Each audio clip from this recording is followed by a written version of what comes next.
Hey, this is Jerome with MyersMethods.com. And if you really want to learn how to level up your life, you should be listening to the Time to Shine Today podcast with my friend Scott Ferguson. Time to Shine Today podcast squad. It is Scott Ferguson, and I got episode 133, and it is with my really good friend Jerome Myers from Myers Development Group. And one thing, I tried my hand at commercial real estate before, and I failed miserably just because I've been in the residential real estate for now 22 years. And I tried commercial thinking, it can't be that much different. Well, I'll tell you what, it is different. And the Myers method is fantastic. What Jerome brings to the table and the knowledge nuggets he's going to about ready to drop on you here in a minute. You're going to want to break out your notebooks, sit back and relax. So without further ado, here's my really good friend, Jerome Myers.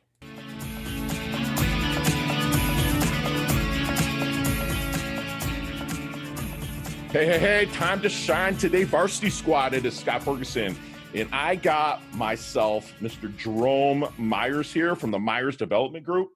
This guy has forgot more about investing in multifamily than I will even care to know, and that's why I brought him on to be able to educate you and level you up within the multi-unit.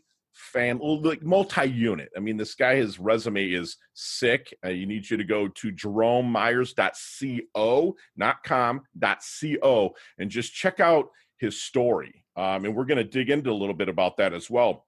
He focuses on buying broken apartment building businesses and using innovative thinking and solid execution strategies to optimize the operational efficiency of this business. Currently, Mr. Myers is asset manager for approximately 90 units and 90,000 square feet of office of workspace. That's some serious credentials, people.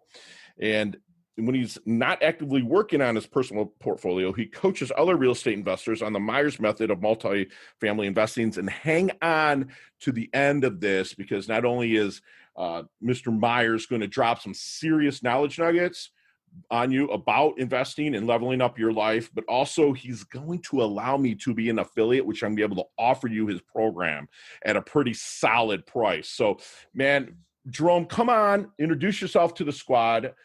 But first, what is your favorite color? Red. Love it because you took the red pill? I took the red pill.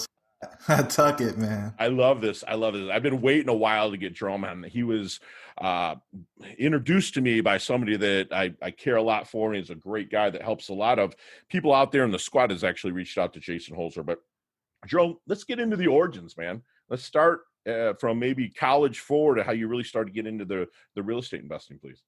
Yeah, man. So sophomore year, me and my buddy Duran are sitting on the stoop and we're doing the math. I'm paying $395. I've got two roommates paying $395. Same things happening downstairs in his apartment. We multiplied it out across the complex and the man's making $700,000 a year. We never seen him and talked to him. Like, what in the world is going on here? How do you do something like this, right? So, I'm the son of a soldier and a stay-at-home mom. My dad was in the Marines, then he jumped over to the Army. We didn't have wealth discussions at the dining room table. It was just about hard work, doing good in your particular job, and then, coming back home and being a good family person. So fast forward, I run through corporate America, engineering, project management. My last role, I get the opportunity to build a $20 million division for a Fortune 550 company. Right, I'm employee number 2. We've got $0 billed. End of the year, 170 employees, $6 million in profit, 20 million top line. And the reward for that is laying folks off. Christmas Eve, Jerome, we're going into the new year. We don't need all the folks. Somebody else can pick the people who are going to continue, but I recommend that you do it because you've got to still deliver the profits at the end of next year. I promised myself I'd never do that again, but I spent Christmas to New Year's figuring out who's going to be on the team and who wasn't going to be on the team moving forward. Oh, man. Fast forward to Thanksgiving of the next year, I get told the same thing. Hey, we got to make some changes. And it's that at that point, I decided I was going to be a corporate America dropout. So I drop out, start knocking on the doors of banks, go to about 10 of them. They all tell me no. You don't have the appropriate experience to buy a multifamily property. I said, what do you mean, guys? I've got an engineering license. I've got an MBA. Just $20 million business. Like, surely that counts for something. They said, you haven't signed a loan on a multifamily property. and executed a similar business plan. So you don't have the experience you need in order to be successful in this space. And so I started fixing and flipping houses. Scott, you might know a little bit about A little that. bit. Yeah, man. So Excellent. we're sitting on the stoop. The stoop's pretty important in my world. And the guy pulls up and he says, "Hey man, let me check out your finishes. We're getting ready to do one down the street. I want to make sure that we're doing the right thing in that one."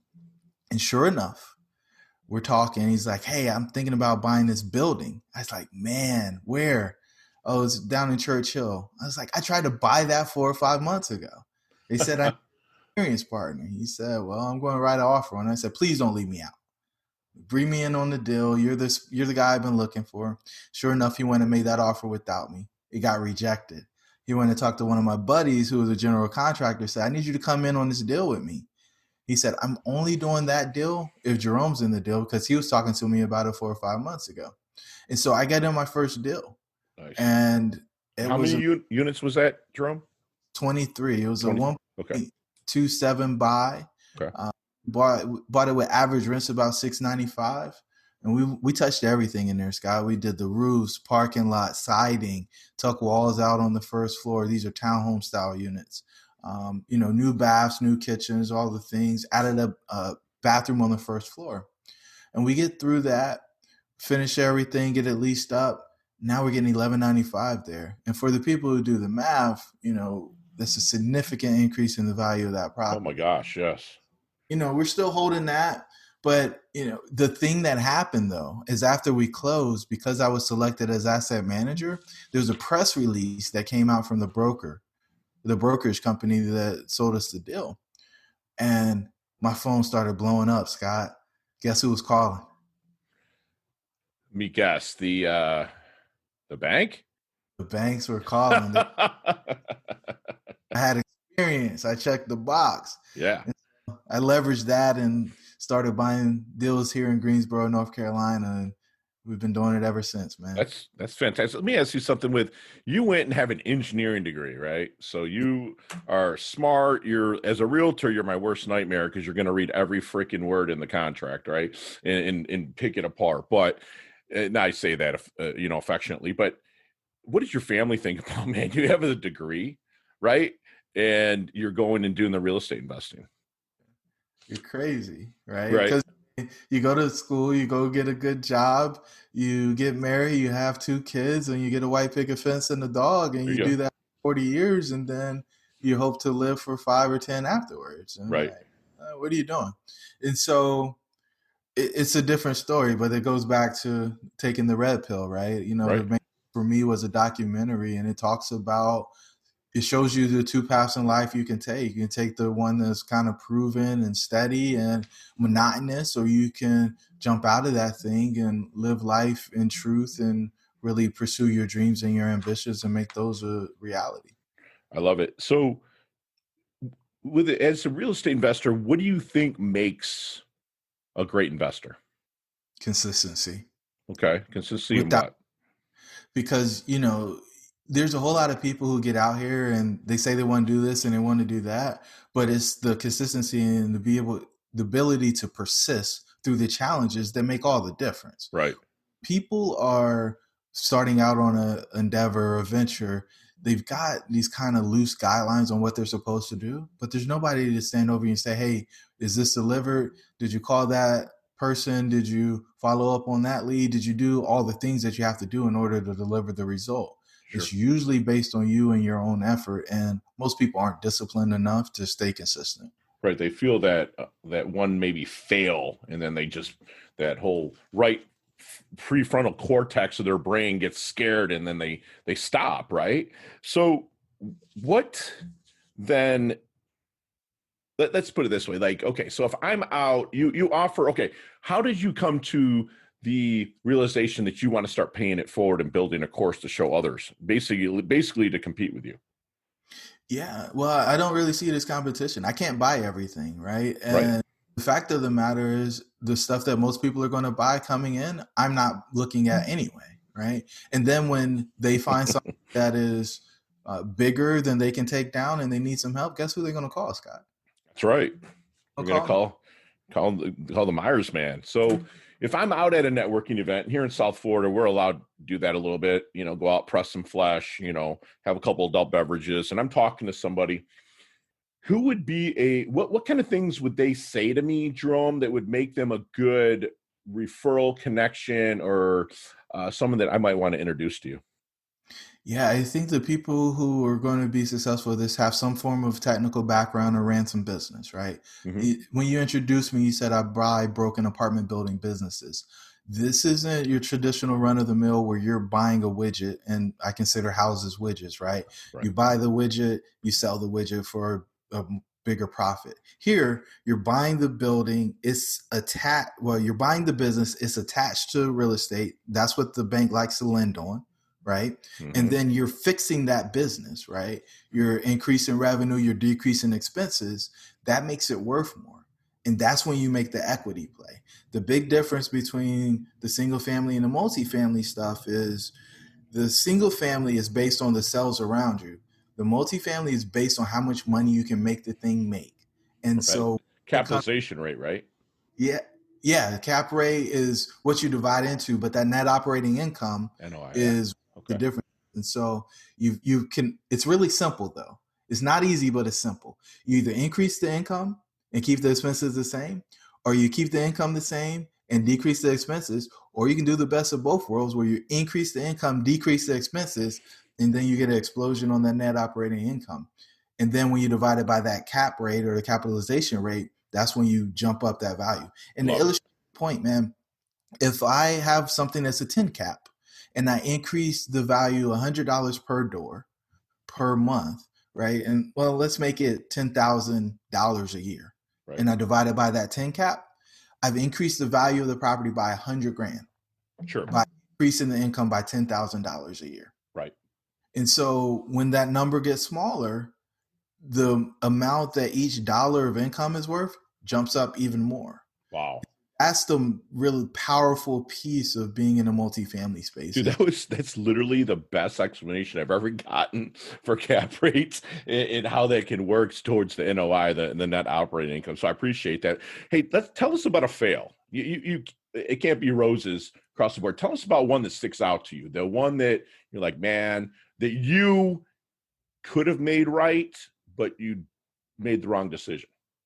Yeah, I mean, there's so many, right? I podcast called Multifamily Missteps so that people can learn about the mistakes of operators across the country, because I'm tired of, rainbows and sunshine all the time, right? There are real mistakes that happen in the space. And so, my favorite mistake to talk about is when I modeled a project, because you got to put this pro forma together, right? I modeled a project. We were buying a building for $840,000. I modeled the real estate taxes in that pro forma at $1,000, right? Anybody, okay. I mean, that's what you pay on a single family home. Right. $1,000 building, right? The taxes were $10,000. And just like we talked about that cap rate being important when you're increasing the net operating income, well, imagine if you're $9,000 the wrong way in the net operating income because you made a rounding error or you left out a zero on the number that you put in the pro forma, right? And so I did that deal. There's no way that I can make up that $9,000 gap that I had in the pro forma because I'm not going to be able to increase the income by that much. Right. And I really think there's that much in expenses that I can reduce. And so I just have to ride it out. Is it terrible? No. I mean, that property makes over $100,000 a year. So $10,000 isn't that big of a deal. Right. But the fact of the matter is, I made that huge mistake, and it could have been, if it was in a different property, it could have sunk the ship. Right. Wow. Luckily you had that little buffer there. So let's talk about the hair a little bit. I mean, he's a handsome dude. If you're watching on YouTube, he looks like he's built like a brick, but talk about the hair. Cause I heard a little bit of story about the hair. Like you said, you're clean cut, little hair was on your face, was your eyebrows. Tell us about growing out the hair and being kind of like my Samson here. Man, Scott, I appreciate you doing your research, man. I mean, the long story short is, it was back in 2010. I was in a pretty deep hole. I didn't really like my life. And it's crazy because I would sound really ungrateful. We just closed on a 6,000 square foot house. I was in position to pretty much buy anything I wanted to buy. I thought I was pretty much killing it in my day job, right? Had a brand new, well, she was about 6 months old, my first daughter. And but I was depressed, I was miserable, and I started asking questions like, what's wrong? Why do I believe what I believe? And in that journey, in that inner self work, I realized like there's a whole lot of stuff I'm doing that I don't actually believe. I'm just doing it out of tradition. Perfect example. When somebody sneezes, what are you supposed to say? Bless you. Why? Because your heart stops, right? It doesn't. Live through it. That's what I was told. Yeah, right. Right. But it doesn't stop, right? That's just the old wise tale, and people just do it. And so now, if somebody sneezes, they may think they have coronavirus, but right. hey, it's just these traditions and practices. And so what I really wanted to do was get back to the core and challenge all of the stuff that I've been taught growing up. I call it programming. I got programmed up, and then decide what I believed and what I didn't believe, and then utilize those things to take my life to the next level. And so, I haven't had a haircut in 10 years, man. And part of it was I told myself that I couldn't grow my hair because it wasn't appropriate. But then I started peeling back the layers and it's like, well, what isn't appropriate about it? Or why should I have to do this? And so when I couldn't find a profound reason why I needed to do that, I made the shift. And it's just an external signal to people that I meet that I'm defining the world in my own terms, and I'm going to live in that way. Your pops being a Marine, what do you think about it? One day he's like, "What are you doing?" I said, "I'm growing my hair," and he just kind of looked at me. And what was crazy though is he's got a lot of rebellion in him too, and so. Those years where he couldn't grow a beard, and now he's got this great beard that he's grown out. And so, at the end of the day, and I said, "What are you doing?" He said, "Well, they told me for 20 plus years that I couldn't grow a beard. I'm growing a beard now." I love it, man. So, hey, mind if I ask your age? 37. Okay, 37. So you'll remember who Marty McFly is, right? Back to the Future. Okay, so let's get in the DeLorean, right? Let's go back to the 22-year-old Jerome. What kind of knowledge nuggets are you dropping on him with the wisdom you have now that will help him maybe shorten his learning curve and level up a little quicker? First thing, get aggressive on coaching, right? If every athlete has a coach, but if it's not about athletics, it's about performing at the highest level that you can absolutely perform at. Right. And so get locked in with the coach, make the investment, because that will speed up your curve so much more than whatever it will cost in cash today. Love it.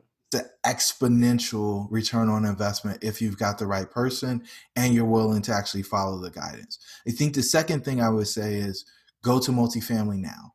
Right. I was playing around with corporate America. I was playing around with houses and, making sure that I had a nice home and cars and all this other stuff when I should have been investing in income producing assets so that it would be able to buy my freedom sooner. Love that. Love it. And he would probably listen too. It's like a lot of times a 22-year-old, they're like, just go for it, which is fine advice. But you're just like, get aggressive on coaching, man. Hire a coach. I'm almost 50 and I hired my first one at 25. And it's made all the difference. I've had one, even when I lost everything in 07, 08, 09, I still had a coach. I still made a way to find it because he helped me through it. So we talk a lot about the dash here, Jerome, and I want to know how you want your dash remembered. That little line in between your incarnation date and your expiration date, your life and death date. How do you want that remembered? Maybe your life legacy or your epitaph. How do you want to be remembered?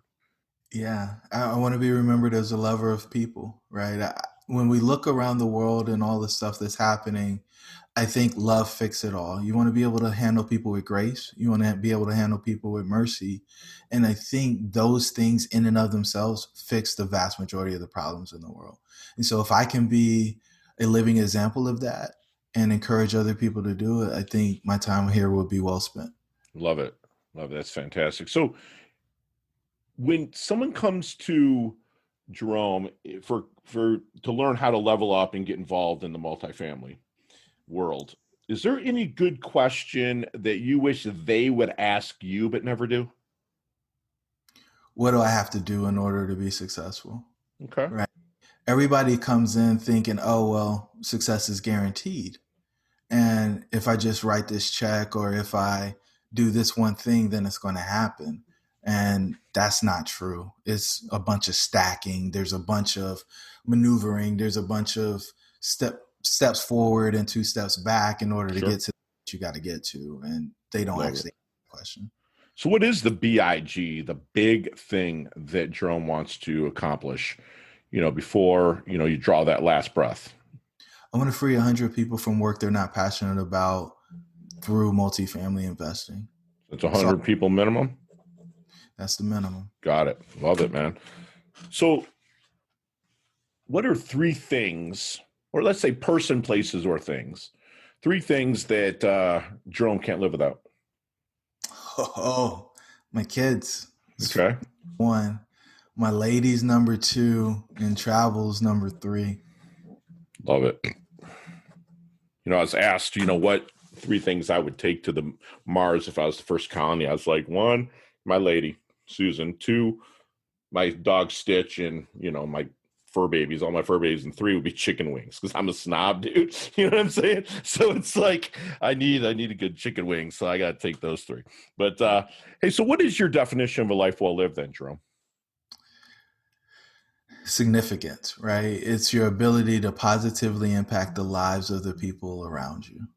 That's opening doors for them. It's creating opportunities. It's just helping them through tough spots. Like, that's the game. Fantastic, man. I love that. I love it. Total go-giver. Appreciate that. So as we wind things down here a little bit, Jerome, we like to do what's called a leveling up lightning round. 5 or 6 questions I'm going to ask you. You and I could talk 15, 20 minutes on each one of them, but you got 5 seconds, no explanations. You ready? Let's do it. Here we go. What's the best leveling up advice you've ever received? Your dreams should be real. Love it. Share one of your personal habits that contributes to your success. Running 6 miles in the morning. Wow. Awesome. That's crazy. So not what you're reading now, not the flavor of the month you see out there. What is the one book that if I was to be like, man, Jerome, I'm not feeling it, and be like, Fergie, here, read this. Your dreams should be real. That's a book? It is. Okay. Who's that by? Me. Is it really? Well, man, Yeah. that'll be in the show notes, people. Awesome. So what's the most commonly used emoji when you text? Upside down smiley face. Upside down smiley face. Not wisdom wise, but age wise, like physical wise. What age would you be for the rest of your life?